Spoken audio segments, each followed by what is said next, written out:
Lainey Wixall Tricks stood with her back to the door, desperately pouring as much of her mana into her spell, and desperately hoping that her ritual would finish before a raider found her, and desperately praying that the gods would allow her to complete her task and help her people turn the tide of this war.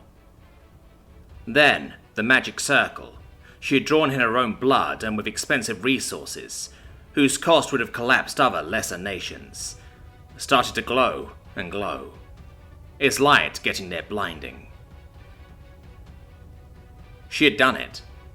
Her lifelong research and preparations, her appeal to the Queen, and her 3 long years of adventuring had paid off, and now a new, powerful warrior will be brought to their nation. Its will subsumed into servitude to her family, and by extension the Queen. Gifted with 3 boons to make their task simple, the spell she had invoked didn't let her pick where the person or thing she brought was from, but she narrowed the list to a set of qualities she wanted. Her people needed someone skilled in warfare, someone capable of matching or exceeding the ferocity of her enemies, someone that can speak and think so it could grasp and share its thoughts, and lastly, it must be from a race that could match or beat her enemies on a physical level. But as she watched the life form she had summoned take shape, a sharp and sudden pain ran through her core.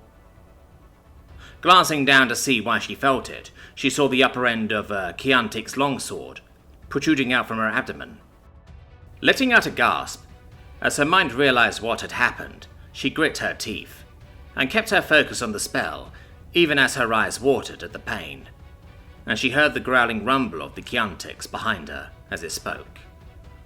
"What have you done, witch?"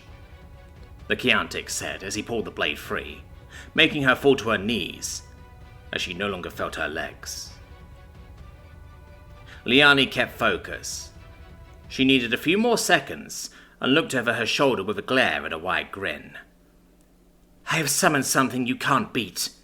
It will have more martial skill and greater strength than you, demon, and your empire's days will now be numbered. The spell can't be stopped now." The Chiantix reached up to one of his long horns, but curled back and away from its face, rubbing at it like she would run her hand through her hair, and smiled a faint smile at her. "I doubt that. Sure, your kind is skilled in magic, but you Krial have always been fools. Our might can't be beaten," he said, as he steps up next to her. "But I will let it arrive. I want to see your face break in despair when I cut it down."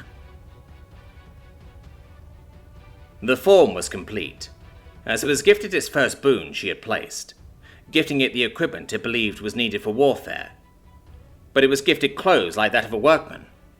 Trousers, a tunic of multicolored splotches, hard boots of some kind, and cloth gloves of tough-looking fabric. Then it was equipped with some kind of harness that looked heavy.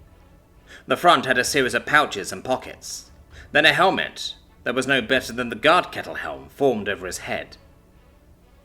It was given a new harness around his hips, with some extension down the legs a bit, with more pockets and pouches all over its frame. Finally, a short war staff of some kind, along with what she believed to be some kind of weapon that slotted into a well-made holster on his right leg, its pouches filled with boxes of some kind that had finger-sized metal pieces inside. "You have failed, witch," the Chiantix said, as he disregarded the new being in the room. But Liani noticed the being snap his head around to him as he spoke, her second boon clearly doing its job of allowing the creature to both understand the speech of this world and be understood.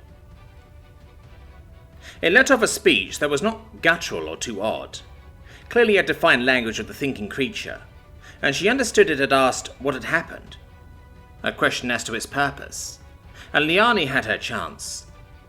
"My people need your help. Please save me," she cried. Before the Chiantix raised its sword to cut her down, the creature raised its staff and did something, as 2 quick claps of thunder rang, and the roar of fire came from the end of his preferred weapon. She shut her eyes and covered her ears at the sudden deafening sound, but the sound followed by the clattering of a longsword on the ground. Opening her eyes, she looked over to where the Chiantic stood, but he just fell backward and slammed hard on the ground. The creature rushed over, looking at her wounds. It removed 2 packs from one pouch and ripped them open with its teeth, letting its weapon rest in a sling at its side. It spoke again, as it started to apply some kind of basic treatment to her wounds, and its words reformed in her mind as it asked her for information. "Who are you? What are you? How much blood can your kind lose? What can I do to help your people? Also, who was that?" She felt a bit off as the bandages it had placed were tight against her skin. She took the chance to study this entity she had summoned. It was a biped, like most thinking races in this world, but it was very different. Its skin was tan and looked soft, with no scales or plates. Its eyes were a simple green, but had no mana coursing on the edges. She saw no fangs or sharp teeth as it spoke, aside from 2 small canines. No claws or horns, but she had to answer. "I am Liani Wixel-Trix, 16th Princess of the Querelli Queendom, and I am a Queel. Not a lot, but he may have a health potion in his pockets," she said back, and pointed to the dead raider.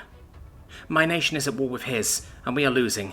We need you to turn the tide by acting as our elite warrior while training our soldiers. He is a Chiantix raider from the Chiantix Empire to our east, though he and his raiding host's attack on this settlement was not expected." The creature looked over and rummaged through the pouches of the dead raider, putting out 3 vials and holding them out to her. She took one and drank as it spoke. "So, you summoned me to your world." It seemed to think over the idea, then smiled wide. "Can't say I am too happy to be dragged out of my world, but seeing as I have stepped on an explosive war spell, I can't really complain. My name is Jason. Captain Jason Coleman, United States Rangers." It took to a crouch and raised its weapon, aiming for the door suddenly. "Just 'cause I'm a bit of an unknown, did you give me some crazy power or something?" It seemed to get ready to do something, but then shouted, "Cover your ears!" She did so quickly as she turned a bit, while the potion did its job, and saw as he dispatched 5 more Chiantics that were rushing in. Each seemed to suddenly fall over as something poked holes into their armor or helmets, at the same time as more thunderclaps rang. She stared in awe for a second. Then, as nothing else seemed to try to get in, she answered the creature's question. "Well, I did modify the spell to allow you to create any and all forms of weaponry and armor from your world," she said back, then looked up at it. The formerly calm and battle-ready visage it had given broke, as his mind pieced together what she had said. Some kind of internal conflict over what she had done, maybe. Or perhaps it was in shock at the implications of her modifications. It turned its head slowly and looked at her. "What? All of them?" it asked, in what she believed to be a shocked tone. And she nodded slowly, hoping the gesture was the same for his people, and noticed the creature grin like a devil hound, while its eyes went wide before it spoke again. "This will be over sooner than I can train people, but I am here to stay. And tell me how his people are executing this war." Liani's natural instincts suddenly screamed to life that she had never felt before. This creature was like some monster to her primal mind, and she wasn't sure what would happen if she told it all that the Chiantix's different misdeeds throughout the war. And her blood felt cold as she spoke. "They have enslaved anyone they don't kill. If you are lucky, you will be sent to a farm to toil for the rest of your days. If not, you would pray that whichever house or master that buys you was on the calmer side of morality, as all you can look forward to is pain and torture. There are some reports of some in their mid to high classes even eating people alive, including children. They don't take prisoners if you stand against them. They just kill you if you submit. They may treat you better, but you are still a slave. They have razed villages to the ground. I have been witness to a short truce that was signed, during which the general intentionally forced himself on a slave girl barely out of her childhood. They had also broken that treaty the same night when they tried to capture me and my sister. They use spells without discretion to those it will harm, actively poison water supplies, and have on more than one occasion launched full-on invasions into our neighbors' nations while wearing our equipment and heraldry. The creature's grin grew wider, then shifted to a calm that unsettled her. A look like it was some twisted and foul entity, forced to kill and kill alone. And she questioned herself on if she had made a mistake, as it changed its short staff for a different one that was attached to an oversized backpack by a long belt. As it got up and loudly declared, "Thank God Geneva is on Earth, because now I don't need to hold back against them," before kicking the door open and activating whatever foul magic its weapons employed.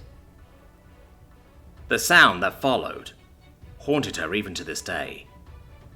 It was a short and sudden burst, followed by the sounds of small thunderclaps that turned whoever it pointed its weapon to into small piles of viscera. Brrr.